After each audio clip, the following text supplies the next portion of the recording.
ओम शांति।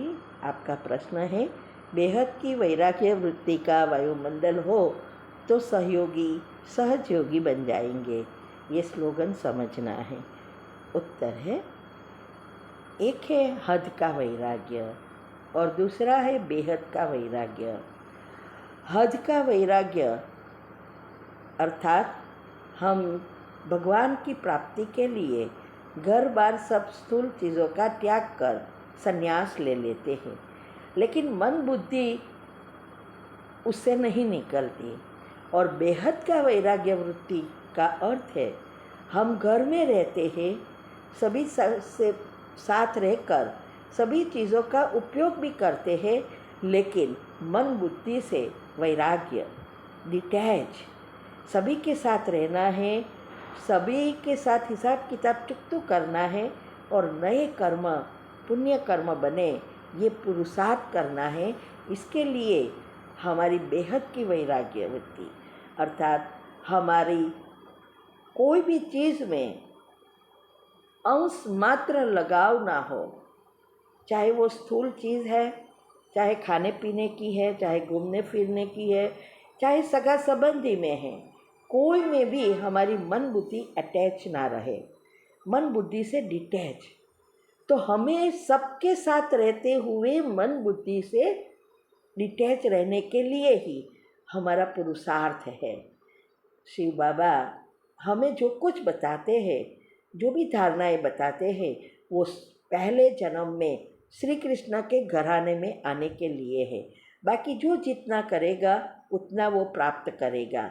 तो ये जो आत्माएं हैं जो तीव्र से तीव्र पुरुषार्थ करती है, वो उसकी सारी जो साते चक्र है वो पॉजिटिव हो जाएंगे। ये सब पुरुषार्थ एक ही समान कर रहे हैं। सबको पहले जन्म में ही आना है, फिर भी नंबरवार हो जाते हैं।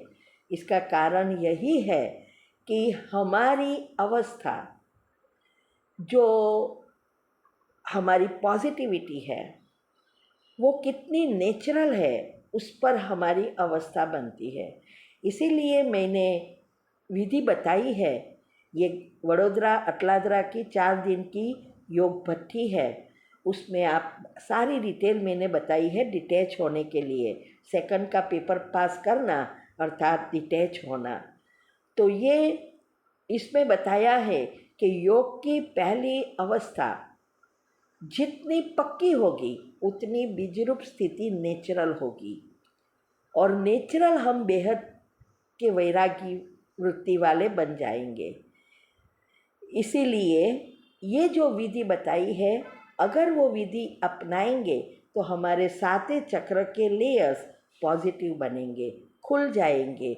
इससे हमारे आसपास और हमारा खुद का वायुमंडल, हमारी ओरा पावरफुल बनेगा, पॉजिटिव बनेगा। उसकी असर सभी आत्माओं पर होगी और वो आत्माएं भी हमारे एनर्जी के प्रभाव से, हमारी वृत्ति से परिवर्तन होते जाएंगे। जो सहयोगी है वो भी सहज योगी बन जाएंगे। वो भी जितना हो सके इतना करेगा। तो ज़रूरत है अपने आप को परिवर्तन करना। हम क्या करते हैं, हम दूसरों को दोष रहते हैं कि ये हमें नहीं जाने देता सेंटर पे, ये हमें उठने नहीं देता, ये हमें आगे बढ़ने नहीं देता। नहीं, पहले अपने आप को तैयार करना है। पहली अवस्था पक्की हो जाएगी, योग में पक्का हो जाएंगे, फिर सकाश से आप काम लेंगे तो ज़रूर आपकी बेहद की वैराग्य वृत्ति नेचुरल होती जाएगी। तभी हमें सबका सहयोग भी मिलेगा और जिसका पाठ है वो सहज योगी भी बन जाएगी। ठीक है। ओम शांति। शांति। आपका प्रश्न है कि आपकी बेटी जो स्कूल में पढ़ती है उसके साथ एक पाकिस्तानी बच्ची भी पढ़ती है और उसके बारे में आपने बहुत कुछ लिखा है। तो प्रश्न यह है कि कैसे अपनी बच्ची का मनोबल और ऊंचा रखूं ऐसी सिचुएशन में कि वो रेसिज्म को फेस करने से बचे। उनको पाकिस्तानी बच्ची को भी पता चले कि this things will not be tolerated. उत्तर है, पहले तो आपने जो बिहेव किया उस बच्ची से वो बहुत बहुत रॉन्ग है। ये आपका पेपर आया, हिसाब किताब उस आत्मा से आया। भले वो बच्ची है लेकिन वो अनेक जन्म लेकर आई है, वो आत्मा है और आपके हिसाब किताब आया। अभी आपने उसके साथ ऐसा बिहेव करके और ही नया पाप कर्म बनाया। आपके अंदर जो नफ़रत हो गई है वो आपको निकालना पड़ेगा। जिस तरह से आपने पूछा है प्रश्न की डिटेल में, उससे लगता है कि आपके अंदर वो गहराई में चला गया है, क्योंकि बच्ची के प्रति प्रेम का लिए। अभी पहले अगर आपके बच्ची का मनोबल बढ़ाना है तो आप उसको सकाश दो।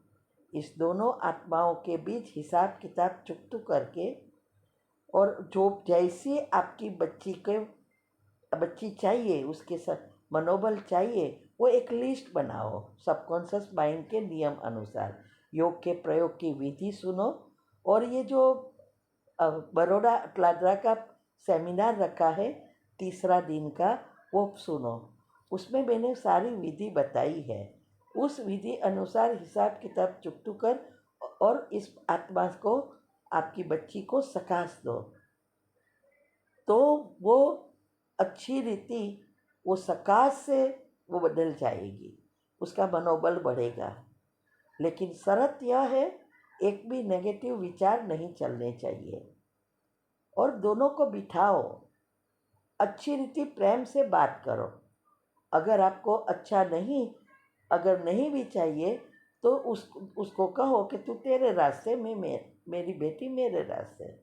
लेकिन जिस तरह से आप कर रही हो, आपकी बेटी का भविष्य बिगाड़ रही हो, क्योंकि आपकी विचारों के वाइब्रेशंस, माँ के वाइब्रेशन बेटी को तुरंत इफेक्ट करता है।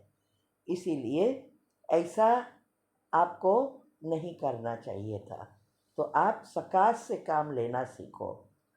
क्या आप भी जॉब करती हो? अगर आपको चाहिए तो आप थोड़े पैसा ये सेंटर बनाने की सेवा, या आपके यहाँ जो भी सेंटर बन रहा है वहाँ उसका हर महीने रेगुलर सेवा करो। इससे आपकी पुण्य का खाता बढ़ेगा, दुआ का खाता बढ़ेगा, और आपके हिसाब किताब चुकतू होगा, और जल्दी जल्दी अच्छे कर्म बाहर आएंगे और प्रगति होगी। और आपके विचारों को परिवर्तन करने से और दुआ से आपकी स्थूल में कड़े कर्म बनकर नहीं आएंगे। तो आप चाहो तो ये कर सकते हो। बाकी ऐसे नफरत भरी बातें सोचना करना ये हमें नहीं सौंपता। ठीक है, वो भी बच्ची है ना। ठीक है, ओम शांति।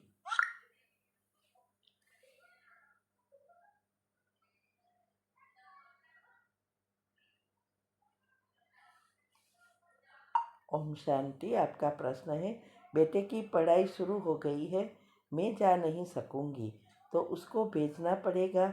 हस्बैंड में ड्रिंक की आदत है, बेटे में रेगुलर आदत तो नहीं है, पर वो अपने को चेंज करना चाहता है।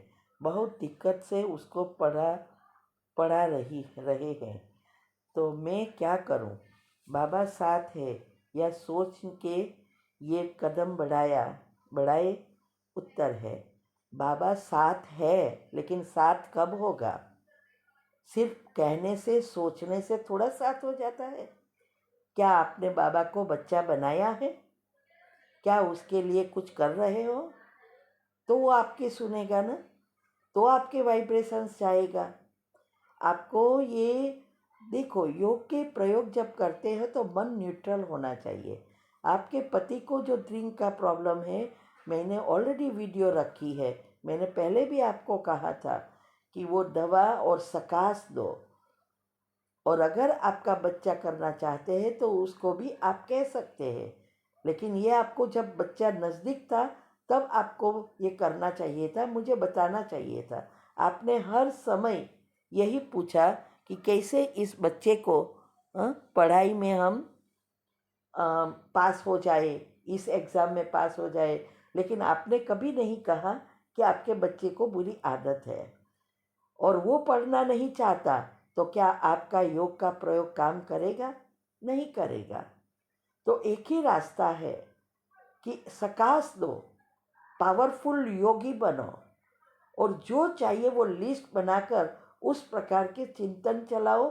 साथ में सूक्ष्म शरीर को साफ करना सीखो, तब कारण शरीर साफ होगा। ठीक है। ओम शांति।